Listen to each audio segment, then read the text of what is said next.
Chapter 31. See All, Know All.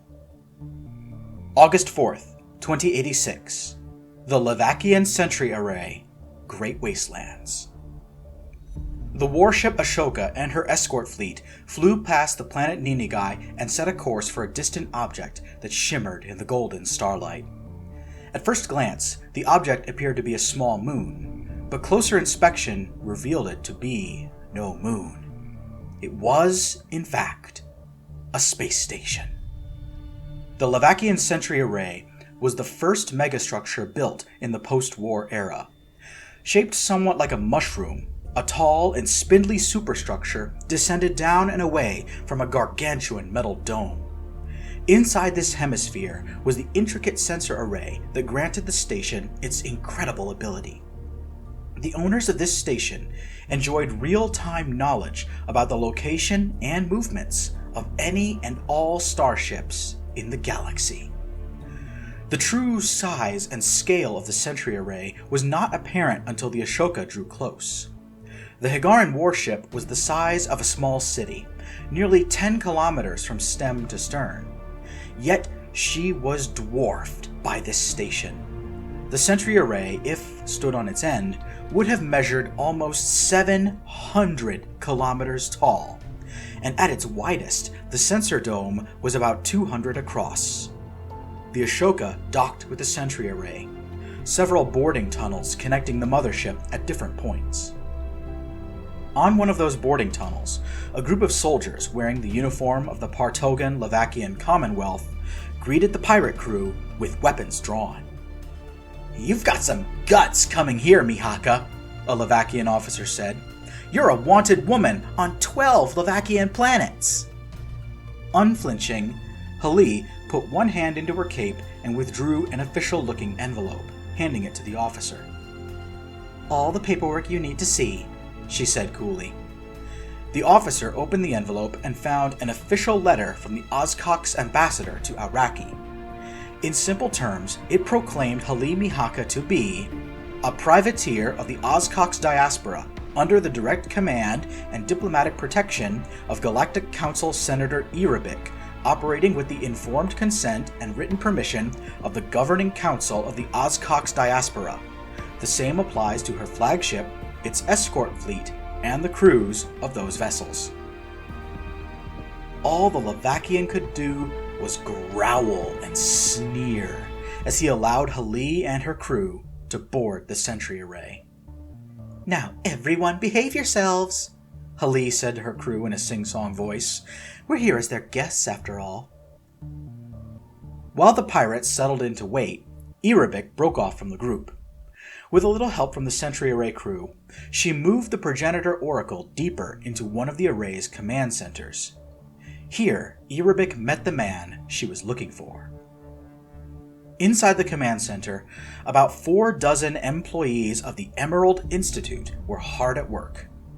This galaxy-spanning organization had leased out the Sentry Array from the Levakians and were using it for their own purposes, although much of their resources were devoted to tracking down the many children abducted by humans during the war. "Varys!" Eerabik cheered. "How are you not dead yet?" "I could say the same of you," replied a very old Tidani man. Varys was the director of the Emerald Institute's operations aboard the Sentry Array. He was so old that he walked with a cane, and the boar-like tusks jutting out from either side of his mouth were dull and worn out. Administrator Varys wore a colorful suit, and clipped onto his lapel was a metal pin depicting a silver shield with 2 broken swords crossed over it. This symbol identified him as a follower of Koshir Ra, the Tidani god of protection. Administrator Varys gave a deep bow and greeted Eerabik warmly. "We feared the worst when we saw your ship fly into the uncharted regions of the Galactic Rim. We saw the battle at the Ringworld long before you stumbled into it." "Yes, regarding that," Eerabik said, pointing at the progenitor relic she brought with her. "I think you and I need to have a mutual exchange of information. This is the Progenitor Oracle. It contains crucial data regarding the action you witnessed from afar, and I witnessed up close. Himawari, Amako, Chris, and Randall all knew about the Sentry Array. It was occasionally talked about on Earth, usually in the context of engineering marvels. Whenever the UN military held drills or war games, they would usually simulate an attempt to capture this incredible construct. The Emerald Institute workers proved to be very helpful, offering Himawari and her companions a tour of the Sentry Array, explaining how this incredible facility worked. As it turns out, the Institute was engaged in a massive scientific operation here. They were doing research on hyperspace technology, investigating stellar anomalies, and gathering data on every spacefaring civilization. The group took a detour to the hangar bay, where a robotic arm extracted the Archangel from Ashoka's hangar. "Hangars within hangars," Randall said, sounding impressed. "The galaxy never ceases to amaze me." A representative of the Institute explained what was happening. "Senator Eerabik has offered to pay, out of her own pocket, for your ship to be upgraded to modern specs. We have the facilities and the parts required to do so. Your afterburners will be replaced with impulse thrusters, latest technology developed by the Higaran Empire. Also, for self-defense, we've added 4 energy cannon turrets. Your nuclear power plant has also been replaced with a cold fusion reactor, much more efficient." Himawari, Randall, and Chris all looked at one another excitedly, but Amako frowned. "There's a catch, isn't there? She wants us to help her with something in return." That wiped the smiles off the others' faces. Amako was probably right. Himawari and her friends tried to join Hali and her pirate crew for a late dinner, but Eerabik had other plans. Hali, Runhan, Himawari, Amako, Chris, and Randall were all summoned to a high-level meeting deep inside the Sentry Array.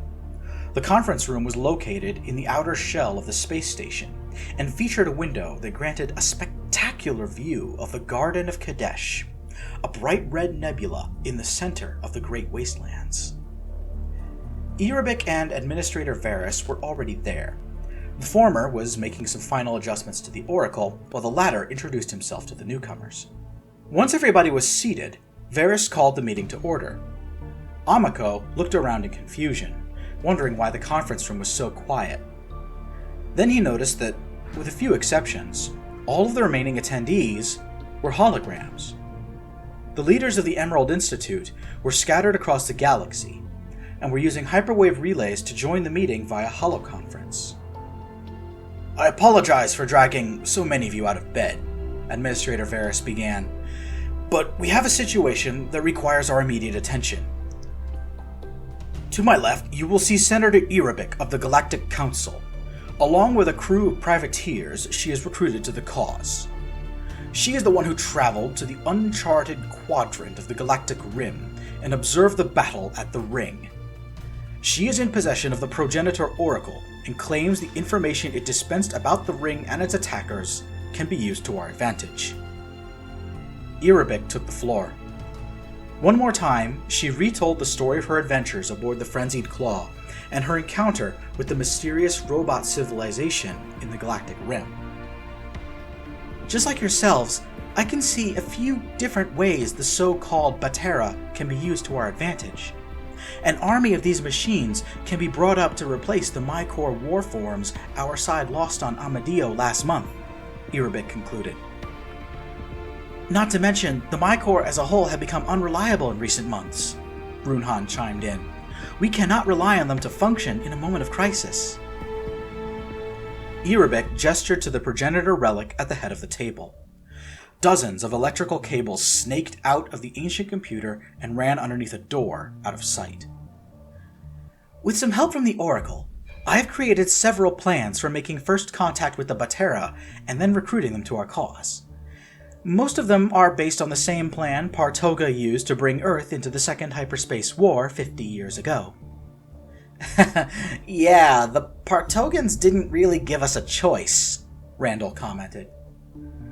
The holographic representations of the Institute leaders became blurry for a moment. Then, each person was presented with Eerabik's plans.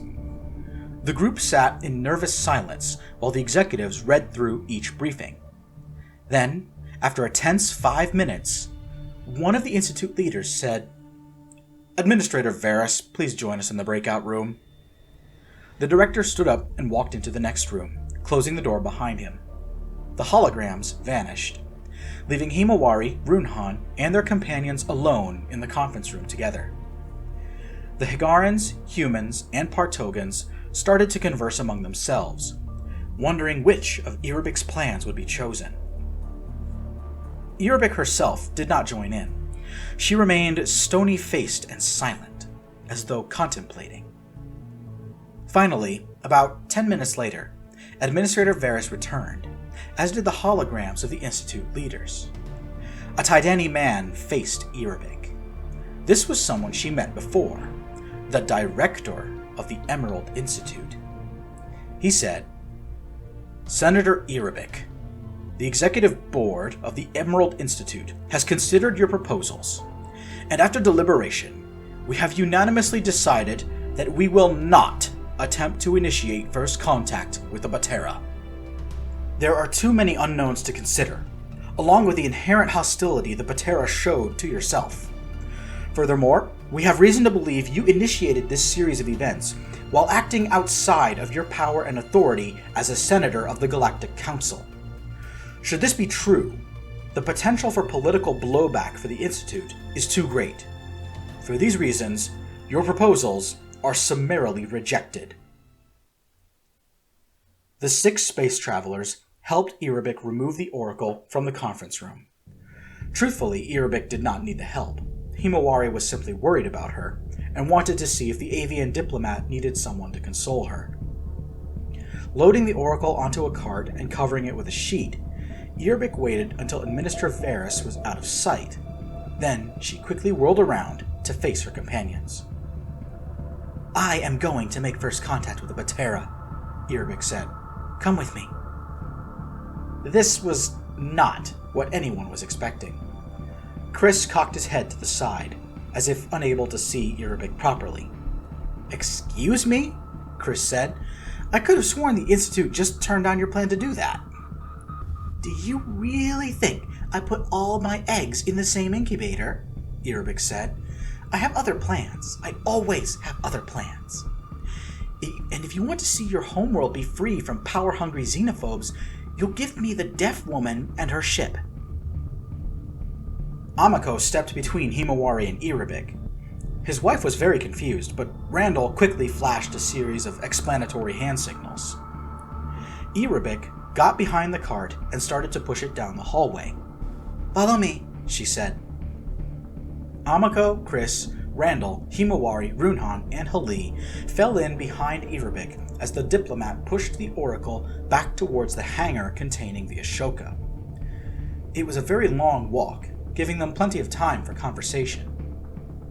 "Making contact with the Baterra is of crucial importance," Eerabik said. "Administrator Varys has been my man inside of the Institute for years. Whenever I come here, he gives me whatever information or technology I need. And this time he did not fail me. Humans, you should know that the war between Earth and the galaxy is about to reach its climax." "Climax?" Randall repeated. "I think the mass brainwashing of Amadio would count as that." Ignoring Randall, Eerabik pressed on. "The Sentry Array can see everything. Varys observed the United Nations is gathering its space fleet in the Alpha Centauri system, massing for another battle. The Galactic Defense Force is also massing in the Karos graveyard for an offensive of their own. The Institute believes the 2 fleets are aiming at different targets and will miss one another. Each side will inflict a devastating blow on the other with impunity." "And you think the Baterra can stop the UN fleet?" Chris asked. "I don't know," Eerabik confessed. "But I am certain their appearance will scuttle whatever the UN is planning, and might stop the humans from deploying that damned psionic weapon again. What's better, the Oracle should allow me to communicate with them, and if that's possible, then I also have... what's the human expression? I have an ace up my sleeve, that will guarantee the Baterra's cooperation with my design. In the back of the group, Himawari used sign language to say, "Eerabik seems evil, but like a good kind of evil. Remember how the Reapers and Templars were evil in the last war, but were on our side most of the time? She's kind of like that." Amako nodded. "Do you want to try and get away from Eerabik?" he signed back. Himawari shook her head. "Not yet." Eerabik paused to look out the window. The blood-red Garden of Kadesh reflected demonically in her beady eyes. "My plan hinges on one crucial detail," Eerabik said. "I can't be alone when I make first contact with the Baterra. Someone needs to come along. Someone who can operate the Oracle for me." Runhan and Amako both stepped forward. "That's us then," Amako said. "We can help you." Eerabik shook her head. "We are going to be communicating with an empire of machines," she said. "It's likely that we will have to parley with an advanced artificial intelligence. The computer aboard the Archangel is insufficient for the task, and the Oracle is a data repository, not an interpreter. I need someone special. I need an Unbound. And you, daughter of Stormbreaker Trojan, are best qualified for that job."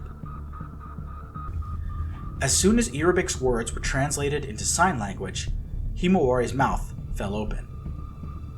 "What?" she signed. "What?"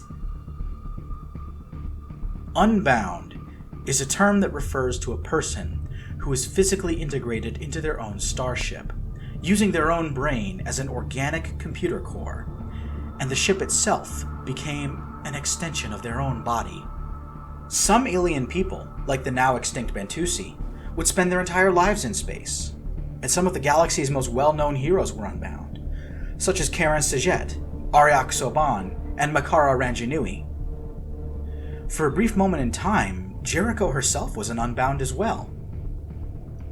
Half an hour later, everyone was back aboard the Ashoka, crammed into the stellar cartography room, where Eerabik had just finished a lengthy explanation, complete with holographic visual aids. With Runhan's permission, Eerabik tied the Ashoka's main computer into its counterpart aboard the Sentry Array. Then she downloaded all of the Institute's data about Akira Robinson, the Paradox. The next part of the story Himawari was already familiar with. One of the files the Institute had was a copy of some data stolen from Akira herself.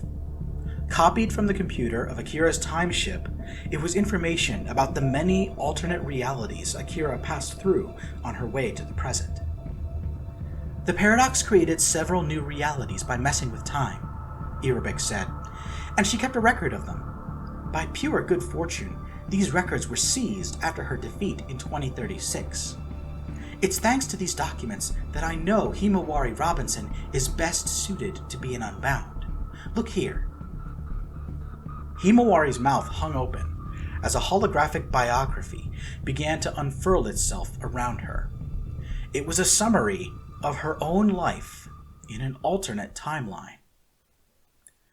In the early morning hours of the war in heaven, Chihiro Tachibana gave birth to a deaf girl and named her Asuna. Over the next few years, little Asuna would reveal psionic powers, inherited from her mother. She could read minds, move objects by willing it, and hold purple soul fire in both of her hands. Like all other gifted people, Asuna Robinson had one power that was unique to herself. She referred to it with a name coined by her father, technomancy. Asuna could understand the binary language of computers. With but a little effort, Asuna could use her mental powers to seize control of complex machines and bend their programming to her will. As an adult, Asuna would sometimes take her little sister Akira for joyrides in the family spaceship. Asuna impressed her sibling by flying the vessel while bound and blindfolded. She did not need to see nor touch the controls. Asuna wielded the powers of an Unbound without ever physically connecting herself to the ship. Jericho may have destroyed the gift, Eerabik said, but the psionic potential remains in your mind. I've seen it elsewhere, in the smallest and most surprising of places. I believe that if you became an Unbound, you would have the same potential for greatness as Makara Ranginui, or those Hegarans, Karen and Ariok. Even Himawari could tell she was being buttered up, that Eerabik was trying very hard to sell this idea and make it sound appealing. Himawari was already skeptical and had a couple of concerns. She faced Eerabik and made sure to sign slowly so that Amiko and Randall could translate. My parents told me everything they knew about the paradox, Himawari said. They told me the gift was not consistent between cycles. You can't guarantee I would have been born gifted this time around. Also, being unbound means I would have to fuse myself into a starship. That kind of technology is not easy to find and even harder to build. Himawari paused. She was thinking. Eerabik quickly swooped in to allay her fears. I know, but your mastery of nonverbal communication is a skill that has always proven useful to Unbound in the past. It is useful now. And as for a ship, well, that's been seen to, Eerabik countered. Randall and Chris had to sign quickly to keep up. Runhan, Amiko, and Randall all jumped as they remembered the crucial detail. The Archangel! They cried out together. Exactly, Eerabik said. Varys and I arranged the retrofit by Hyperline before I came aboard. A full-body chamber interface, similar to the one used by Makara Ranginui aboard the Mahuika. It's not a perfect recreation, but it will do the job and keep you alive for almost 5 months. But in reality, it only needs to work for about 5 days. Eerabik waved her wing, and a hologram of the Archangel appeared over everyone's heads. The replica of the spaceplane disassembled into many smaller pieces, showing off the complex modification to the fuselage, where an integration chamber was now installed, creating a space for a single person to fuse their brain into the ship's computer, becoming the Archangel's living core. Randall, Amiko, and Chris all looked at Himawari. Hana, you cannot be considering this, Randall signed. Her whole plan is built on a hunch, and so many unknowns, Chris added. The Baterra attacked Eerabik once already. Who's to say they won't kill you on sight? Himawari raised her hand for silence. Everybody looked at her. She opened her mouth, and in a soft voice that was raspy from lack of use, she spoke in halting English. We have to try. Himawari manipulated the holo display with one hand. She opened a copy of Lawrence Ridge's desperate hyperwave message, the one broadcasted to the entire galaxy a month ago. The simple text message was displayed in full for everyone to read again. The month-old cry for help brought tears to Runhan's eyes. The children at Canaveral, they run out of time, Himawari said aloud. We are out of time. We must try. Amiko, Chris, and Randall all dropped their objections. Once everyone agreed to make the journey, only 3 tasks remained. Himawari would have to undergo surgery to install the necessary cybernetic implants on her body. The Archangel's former time core chamber would be retrofitted to include an integration assembly for Himawari to use. And Eerabik said she would need to have one final meeting with her friends on the Institute. We've made a contingency plan in case this all goes wrong, Eerabik explained. We just need to make sure all of the pieces are in place. When she returned, the avian senator was carrying a heavy-looking case that was secured with no less than 3 combination locks. Whatever Eerabik kept locked inside of this case was either very important or very dangerous.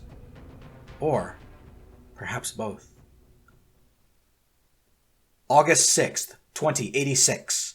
The Cathedral of Jericho, Altair Star System. 10,000 years ago, a massive city sprawled across the surface of a planet orbiting a gentle blue star. Now it lay in crumbling ruin aside from one silvery point on its surface.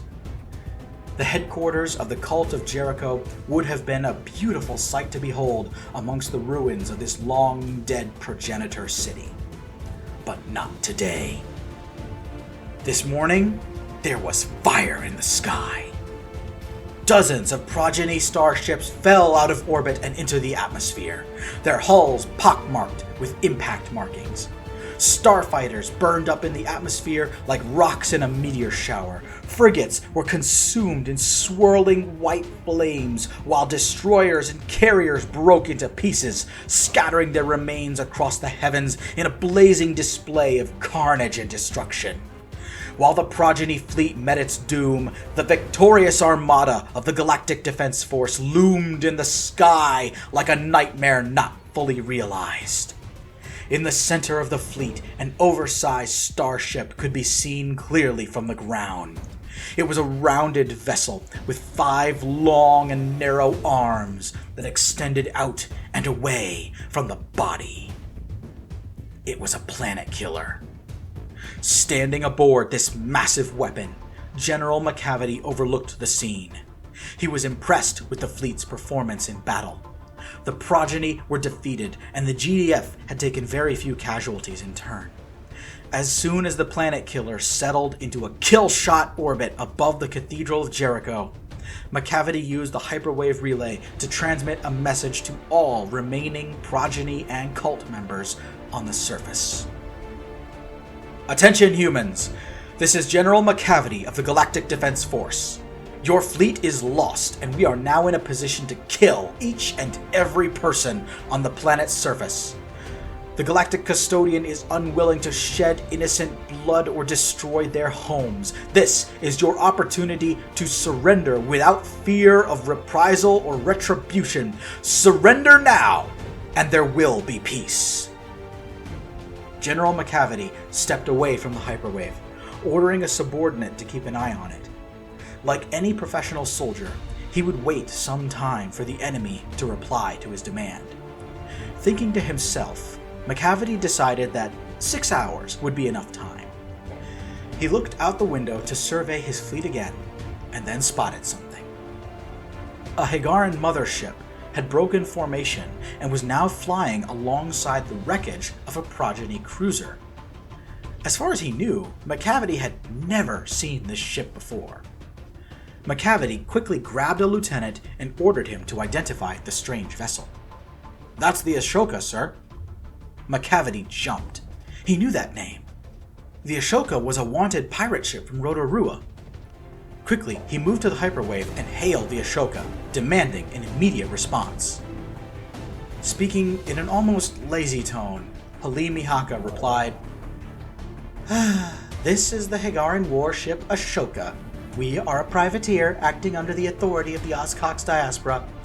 We destroyed this progeny ship during the battle, and in accordance with our privateer contract, I have claimed the enemy vessel as my prize.